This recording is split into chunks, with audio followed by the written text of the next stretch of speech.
Another edition of Outside Shots previewing the Final Four as we look at Purdue and NC State and one of the best matchups, one of the best teams all time in the tournament, UConn taking on Alabama. But before we get into it, remember you can sign up with BetMGM Sportsbook. You bet $5, you get $150 in bonus bets with your first time bet. Terms and conditions over at thelines.com. And if you're watching or listening to us in the Tar Heel State with North Carolina sports betting just getting legalized as of a few weeks ago, all the best promo codes over at thelines.com. You can find our bets at thelines.com in the Discord channel at the top right-hand corner. Now it's time to be joined by one of my favorite analysts and one of my favorite people in the space. Wholeheartedly mean all of that. He is Chris Spatola, at Chris_Spatola on X, Twitter, whatever Elon Musk wants to call it. College basketball analyst for ESPN, SiriusXM, played college hoops at West Point, and was a Duke assistant when they won the national championship in 2010. What's going on, Chris?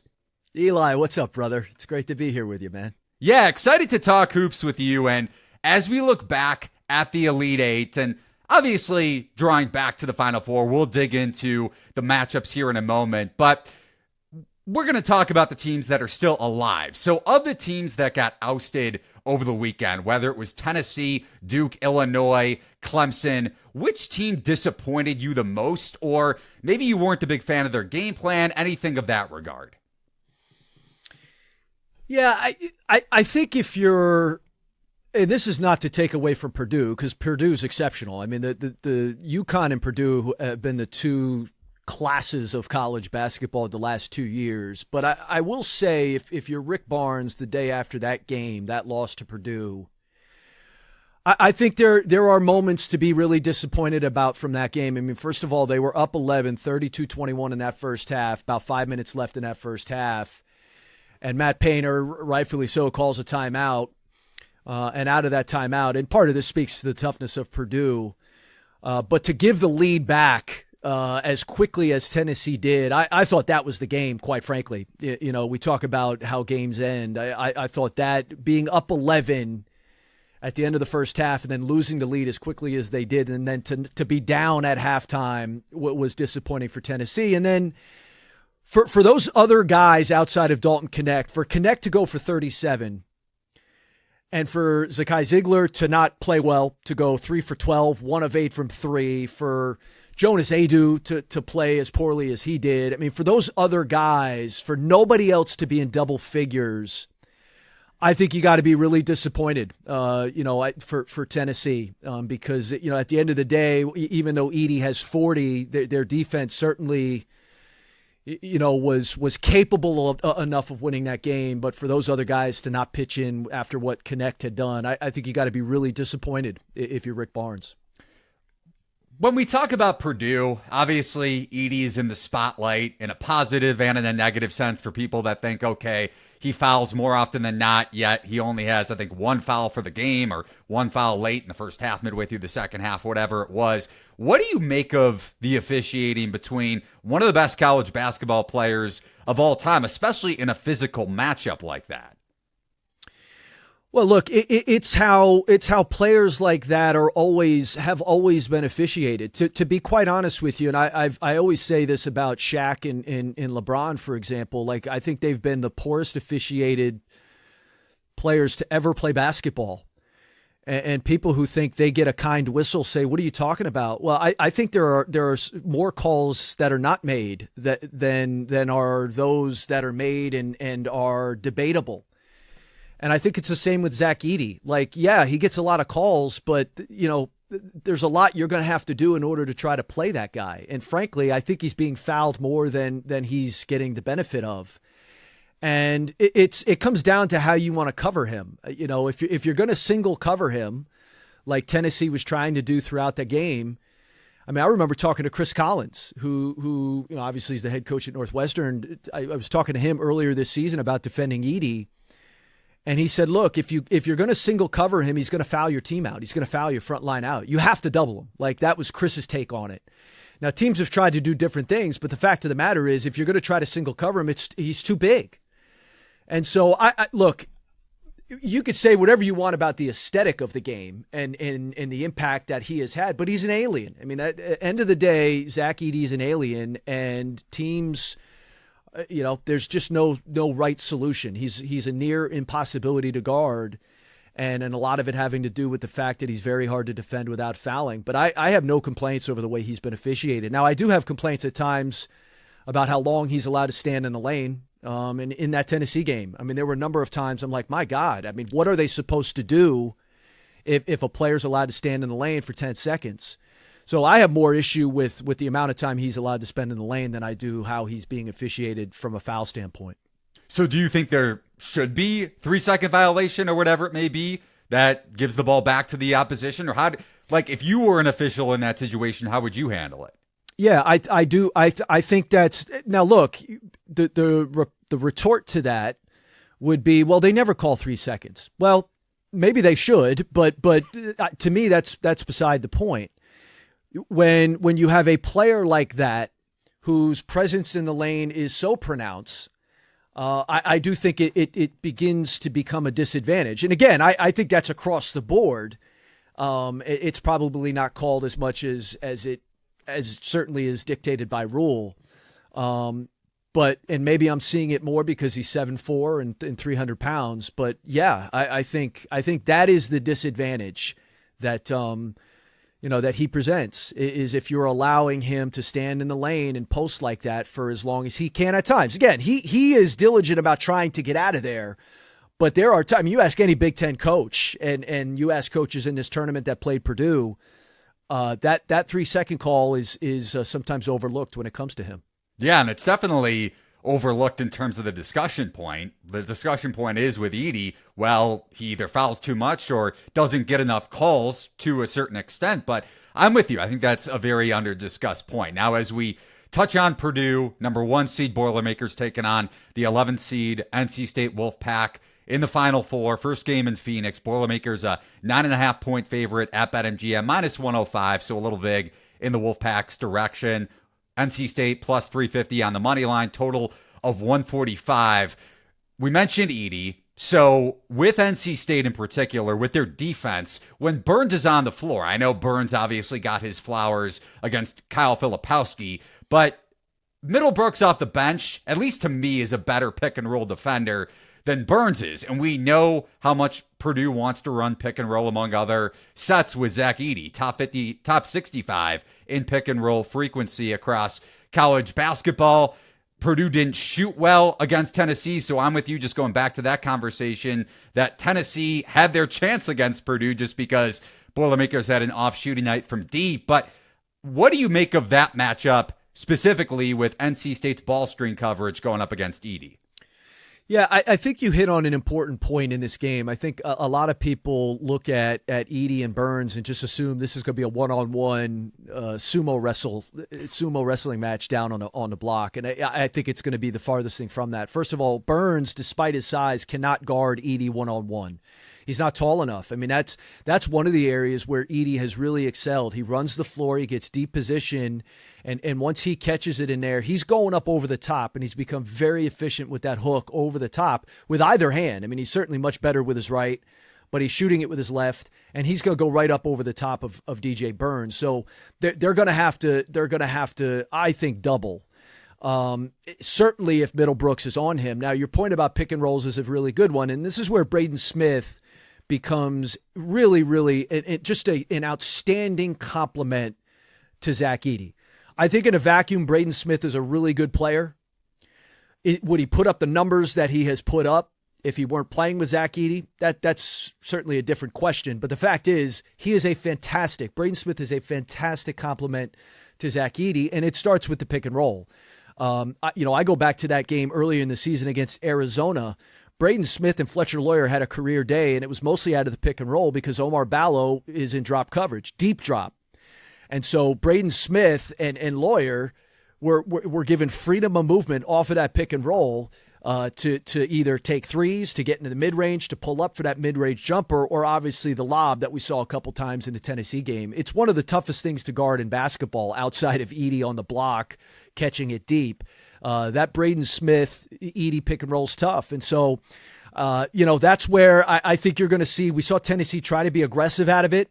So really try to, induce a turnover, try to make life hard for Braden Smith coming off of there, and then being really, really active on the backside to try to bring that tag or whomever, that help a little bit higher to limit Edey's roll to the rim. But it's tough. I mean, look, it's why they're as good as they are. It's why Edey's as good as he is.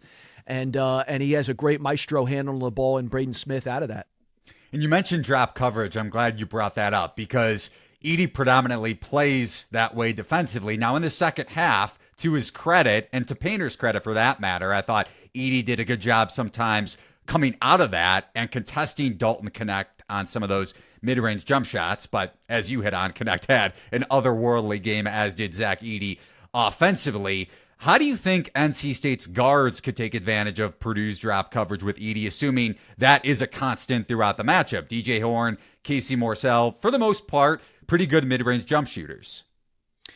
Yeah, well, and they're shooting it well in the tournament, which is key. They're making almost 9 threes a game in the tournament, which you're going to have to do. I mean, one of the things I've said offensively against Purdue, and this is an important point here. Because, I've answered a lot of questions this time of year about how do you defend Zach Edey? How do you defend Purdue? I've started to shift my focus, not so much in how you defend them. I think they put more pressure on your offense, Eli, than your they put pressure on your defense, don't get me wrong. But they put so much pressure on your offense to have to score. In the Tennessee game's a perfect example. Like, Zach Edey is taking 2 of the easiest shots in a game of basketball. He's taking 3-footers and he's taking free throws. They squeeze your margin for error because their margin for error is so wide because of the ease of the shots that he is taking and how good he's taking. He's good at taking them. And by the way, they're an outstanding offensive rebounding team as well. So they're collecting their misses. They put so much pressure on your offense to have to keep pace. You have to almost score every time down. And the difference, like where Connect versus Edey, Connect's shooting jump shots. Like it's astounding what he did on a large number of jump shots. You have to be able to make threes against Purdue because of that drop coverage. You're going to be able to get them in rotation. The other thing you have to do against Purdue, Eli, is you've got to make mid-range jump shots. And the game is telling you, and the analytics folks are telling you, don't take those. But the problem against Purdue is especially when Trey Kaufman-Renn is in there with Edey, that is a massive front line. It's almost impossible to get it towards the rim. And so you end up with a lot of those mid-range jump shots. So you've got to have multiple guys making shots, which NC State has had. You've got to be able to make threes because you're going to get that off of, that hockey assist or that backside throw off of the pick and roll. And then you've got to be able to pull up and you're not going to be able to test Edey. You're not going to be able to test Kaufman-Renn at times. You're going to have to be able to knock down that mid-range jump shot. Your offense against Purdue has to be locked in, and obviously your defensive coverage is big, but I think it has been under-discussed how locked in your offense has to be because of how little your margin for error is on that end. And a game that highlights that, going back to last year. Now, I know Braden Smith and Fletcher Lawyer are better than they were last year, whether it's limiting turnovers or just being hyper efficient offensively. You mentioned how good Smith is in those pick and roll sets with Edey, but a game at Mackey, Indiana at Purdue, Jalen Hood-Schifino, very athletic guard, had his way with Purdue's drop coverage. Now, Kaufman-Renn wasn't as big of a focal point in the rotation as he is this season, but for the most part over the last couple of years, and you could disagree if you want, obviously, Chris, but athletic guards sometimes can have their way with Purdue's backcourt. Ziegler underperformed in the Elite Eight, but NC State has very, very athletic guards. So whether it's Horn, Morsell, Taylor off the bench, who do you think may have a big game against Purdue? And maybe the simple answer is DJ Horn. Yeah, well, your point is very well taken. And you could even look to this season. Go back to Northwestern beating Purdue earlier in the year. Boo Buie had 31 in that game. But you also had Ryan Langborg go for 20. You had Ty Berry go for 20. So, like, though Northwestern's backcourt, and by the way, in that game, Zach Edey had 35 and 15. I mean, that's what I also like to remind people. In Purdue's 4 losses this year, Edey is averaging 25 and 11, which is his average. So, in other words, to what you're saying, and that was it last year. Like, teams were, when they were having success against Purdue, and we saw Fairleigh Dickinson in the tournament have success like this against Purdue, they were picking on those guards for Purdue. Now, Braden Smith is a much fiercer defender this year, and he is better on that end. But I think DJ Horne's got to be big. Like your point is taken, because look, I think it's DJ Burns taking advantage against Duke's defense is going to be different than it is against Purdue's, and I think that's where they're going to need production. Michael O'Connell's going to have to make shots. DJ Horne, I think, is going to have a big number in this game. Casey Morcell's going to have to knock down a couple threes. Mo Diarra has shown you his ability to knock down an open three. Are they able to take advantage of that matchup at the 4 position? It's going to have to be all hands on deck. You know, it's one of the reasons why it's going to be it's a tough mountain for NC State to climb. It's one of the reasons that, as you've pointed out, Purdue's favored in this game. But it is not out of the realm of possibility for NC State because of just how they're playing, the belief they have, and the number of guys who are playing better now for them, offensively in particular, than they were earlier in the season. And DJ Horne, his points prop listed at 15.5 across multiple sports books, juiced towards the over, as you would expect. Morcell, over under 10.5, actually even money to the over if you want to go with a different NC State guard, hypothetically, to exploit that Purdue drop coverage. Now, on the flip side of this conversation, where we're highlighting potential matchup advantages for the Wolfpack, their opponents have shot just 23.9% from deep. And as we touched on earlier, Purdue had an off-shooting night against Tennessee in the Elite Eight. Now, you would expect water to meet its level, especially against a perimeter defense that maybe has gotten a bit lucky. Now, you're talking to a bettor when I say that. So, as someone who covers the game and as an analyst, what would you expect from NC State's perimeter defense? Do you think that percentage is sustainable, or can Purdue take advantage of that? No, I think it's sustainable because I think you gravitate towards what has gotten you to this point, and you've made the point. I mean, NC State, going back to that game against Virginia in the ACC tournament, they're holding opponents to about 36% from the field. So their defense and their perimeter defense in particular. I mean, Duke got to the Elite Eight because of their ability to make perimeter shots, because of their ability to make threes. Duke lost to NC State mainly because outside of Jared McCain, nobody made a shot, at an efficient level. The thing with Purdue is they have shot it well in this tournament. They made 11 threes against Utah State. I think they made 9 threes against Gonzaga. So they've made threes. And as I've said all year, if Purdue's making double-digit threes, you could forget it. Say goodnight. But that's the shot. I think the answer to your question lies in what is NC State going to do with Zach Edey? If you double him, that's the dilemma with Purdue. And it's one of the areas where they are better this year, where they are making that shot. They were able to win a lot of games last year, even when they didn't shoot well. And they've been able to win some games this year where they haven't shot well. But in a Final Four game, like, ultimately, what do you do out of that double team? And that's where Purdue puts a lot of pressure on you because they do space shooters around. And it's going to be the same with UConn. It's the same here with Purdue. Those teams are going to have off shooting nights, and you're going to do, if you're NC State, you're going to do everything you can schematically to try to prevent that. And look, out of a double team, you're going to have to be aggressive with your rotations. Your closeouts are going to have to be, all that stuff's going to have to be locked in, and you're still going to have to hope, like Purdue did against Tennessee, hope they miss some open ones. But that's the tough part with Purdue is, they've got Edey in there one-on-one. He's gonna be a real load for your front line, and then if you double him, they are spacing good shooting around him. And you alluded to UConn, so let's head over to the nightcap in Phoenix. Huskies an 11.5 point favorite, depending on the book. Vig in that direction, minus 115 at least at BetMGM. Alabama plus 525 on the money line. Total of 160.5. So the total has started to dip. Now, surface level here with the Huskies, let's start there. And maybe you just think the answer has yet to surface at this point. But last year's national championship team, so far this year throughout the tournament, 10 straight double-digit victories. They've covered 10 straight games last year, going into this year in March Madness. But between the two teams, I'm sure you've been asked this a bunch, which one is better? Between UConn and... UConn last year versus UConn this year. Really good question. I would say UConn this year.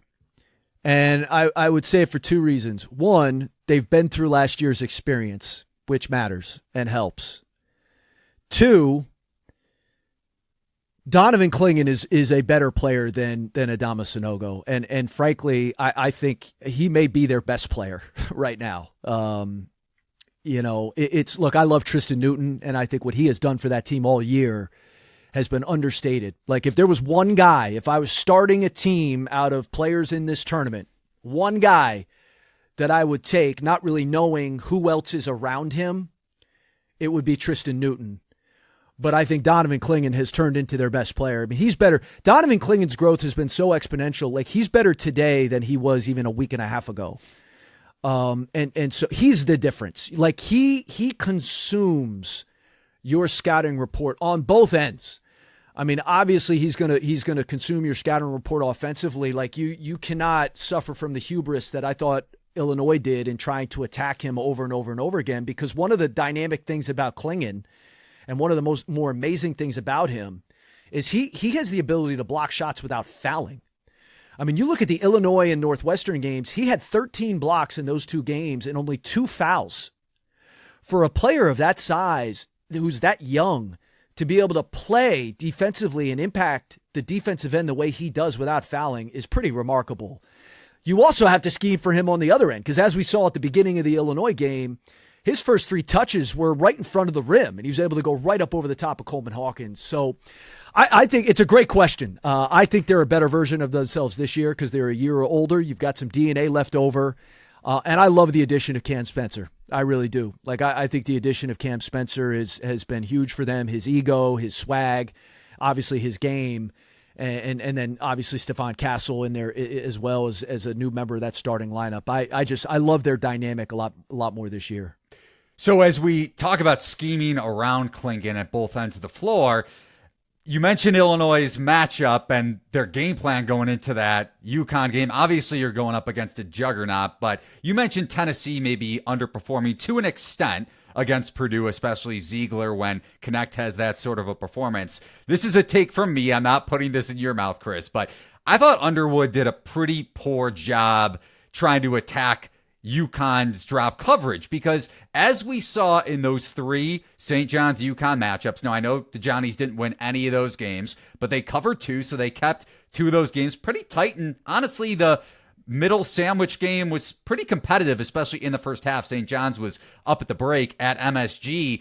I know Alabama's not a mid-range shooting team. I know Illinois wasn't a mid-range shooting team besides booty ball, which Damas does at a very high level, but only 7 mid-range shots against UConn. Now, conversely, outside of Sears and Estrada, Alabama doesn't have the most efficient mid-range shooters, but we know that Nate Oates is a very sound, analytically driven coach. So do you think Alabama will try to attack the drop coverage with Clingan more in the mid-range than what we saw Illinois do, despite that not really being a part of Alabama's offensive game plan ever really under Oates? Yeah, it's a good question. Now, part of Illinois' struggles was a little bit of a stroke of brilliance from Dan Hurley in cross-matching Clingan. So he put Clingan on Ty Rodgers, so it kind of confused, how Illinois was running the ball screen. But your question is a good one. Look, I understand what Brad Underwood was doing. Like, Clingan with 2 fouls early in that game is a serious advantage for the opponent. What I didn't like, and I would sort of take this back, not to go back in time, but even with John Shire on DJ Burns, like you may go into a game with a certain plan in mind, a certain way you're going to play things. But with these elimination games, man, you don't have much time to change course. You've got to immediately say, okay, we're going to change. We're going to start doubling DJ Burns. We are going to go down swinging. It's the same thing with, I mean, Brad did that interview with, I forget who the sideline reporter was, midway through the first half. And he was like, yeah, we're going to keep doing what we're doing. I don't know if we're watching the same game. And again, Brad Underwood's, he's won a lot more games than I have. So far be it for me to criticize. I think sometimes these coaches get so dead set on game plan going in and they're a little bit reluctant to change course. Your point about Alabama, though, is an important one here. It's a program. I mean, just go look at the shot chart from the last game. It was either all threes or layups. And so what do you do if you're them? I do think you're going to see that a lot, that mid-range shot, especially with Nick Sears, because he's the one guy that Nate Oates allows to take that shot.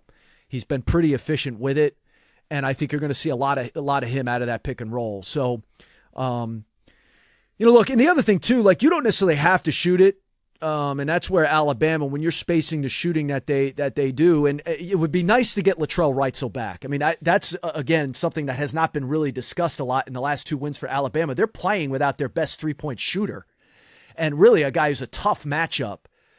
So if he's back, I think it changes some things for Alabama, and I think you're going to see Sears operating a lot out of that pick and roll you're talking about.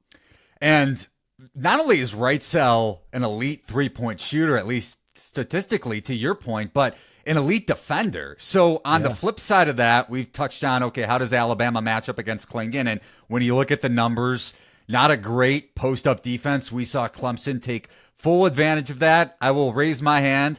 I had Clemson Final Four futures going back to February, so I was a bit disappointed in the free throw shooting down the stretch, but I digress. Clemson still had their own in the low post, so you would expect Klingon to be even more efficient. I loved your take that he's better than Adama Sanogo. I haven't heard anybody say that, and I think it's a very fair conversation to be had. But outside of that, do you expect, or I guess within that, do you expect Oates to kind of let Klingon do his thing and to hover around the 3-point line? Or how do you think Alabama's going to play things defensively, especially if they get Wrightsell back? Yeah, I could see them playing straight up and saying, look, Edey has proven to you that he can beat you down there. Klingon hasn't necessarily proved to you that he can beat you, one-on-one and sort of all offense going through him. I mean, to the point, like that was a 5-point game against Illinois in the first half. And a big part of the reason it was a 5-point game is those other guys nobody really played a good first half. Go back to the first half against San Diego State. If Cam Spencer doesn't go on a heater at the end of the first half, that game, UConn may be down in that game after the first half. So, look, I think for Alabama, it's almost counterintuitive because UConn can run, but where Alabama has had success in their last two games is they've played two teams who felt like who got caught up in the style that Alabama wants to play. I thought Carolina got caught up in it for 40 minutes to their detriment, and I thought in the second half Clemson felt they controlled tempo in the first half. In the second half, it got away from them. So I think Alabama shot selection becomes big. One of the things Alabama has really done is offensive rebounding well. In their last 3 games, they have 51 offensive rebounds. So that's 17 offensive rebounds a game. And a lot of those offensive rebounds are being kicked out for threes. So they're gonna have to. I think if you're Alabama, you play at your pace. I think you don't overreact to Klingon. You try to play those other guys straight up. And again, you've got to have UConn. UConn's got to have an off night.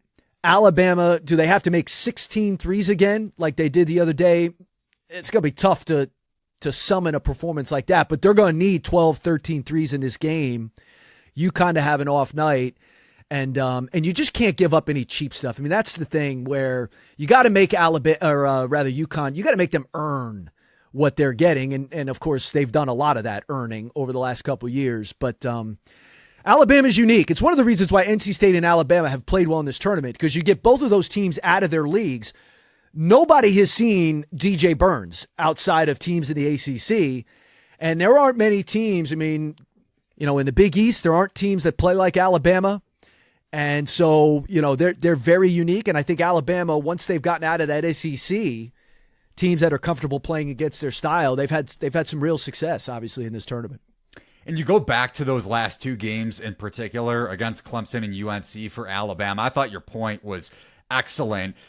Looking at it on paper going into each of those matchups, I was thinking to myself, okay, is Alabama going to be able to generate these second chance opportunities against a UNC team that cleans up the defensive glass pretty well, especially when Baycott is on the floor? Same thing with Clemson, and they did just that. And also, going back to the Elite Eight game, Alabama was able to run and hit transition shots off of Clemson's makes. So not only I agree with you, Clemson was trying to run a little bit, maybe too much in the second half, especially once they got down and Shefflin took some maybe ill-advised threes, but Alabama's shooting off of Clemson's makes and trying to speed up the Tigers' defense was pretty impressive. But looking at this game in a vacuum and looking at both games, I guess, to me, I see Purdue winning comfortably against NC State by double figures. I think Alabama, if they're on from three, and if they take enough mid-range shots, at least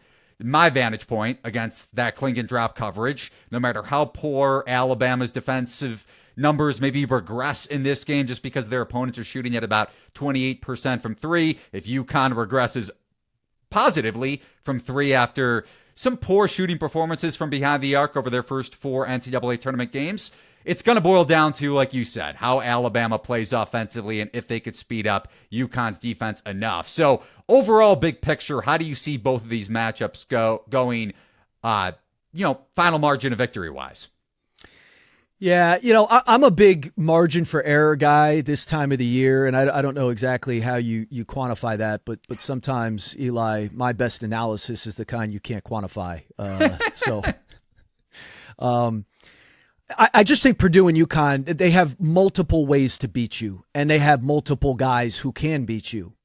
Look, you can mark Edey down for 25 and 11, but there are other guys on that Purdue team that can make shots, can impact the game, and they have their margin for error is too big. And I think for NC State, it's as good as they have been defensively, and as good as some of those other guys have played and scored.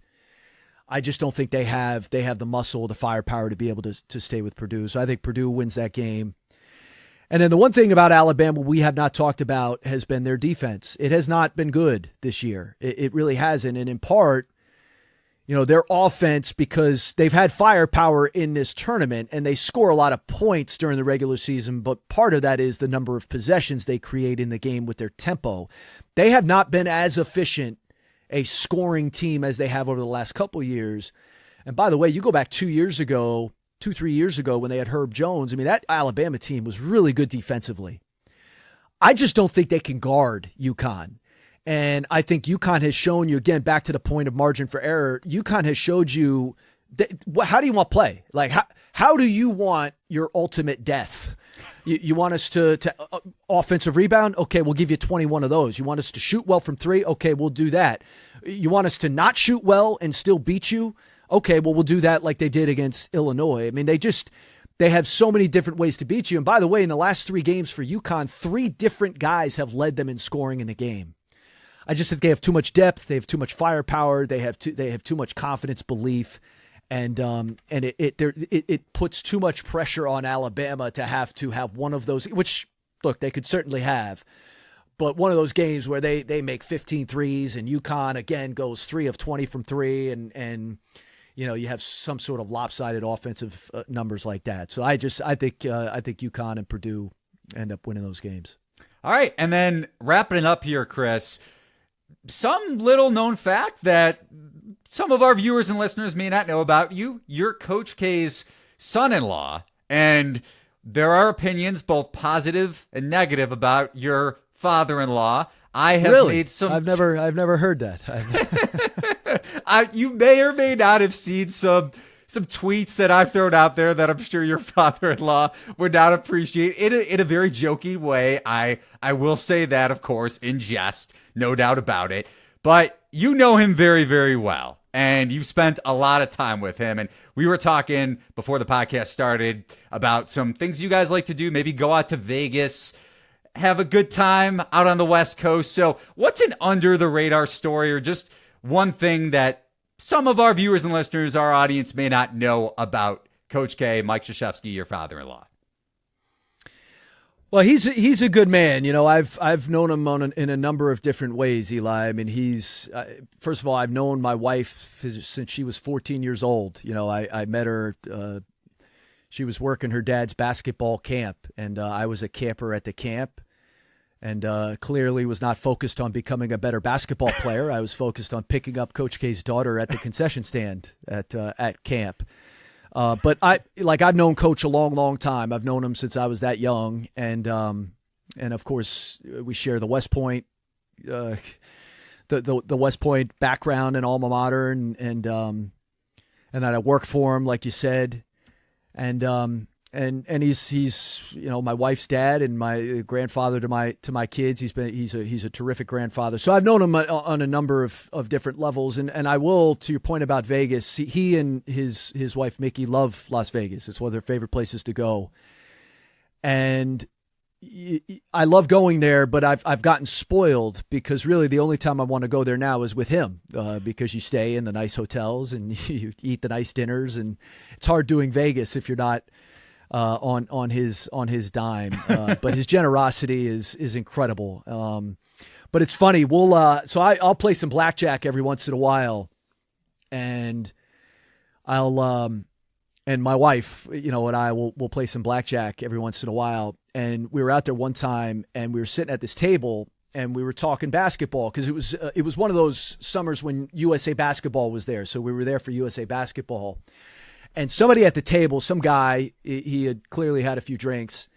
He was talking about how they had seen some NBA players around, and the guy starts ripping on Coach K coaching the team. Like, why is a college guy coaching these NBA players? We can't do better than this. I mean, what is this? This guy, Krzyzewski, coaching the USA team. And so my wife and I don't say anything. We're just kind of laughing and smiling with each other and feeding into it. Yeah, who is this guy? I mean, this Krzyzewski. I mean, how in the world is the Duke coach going to coach these NBA players?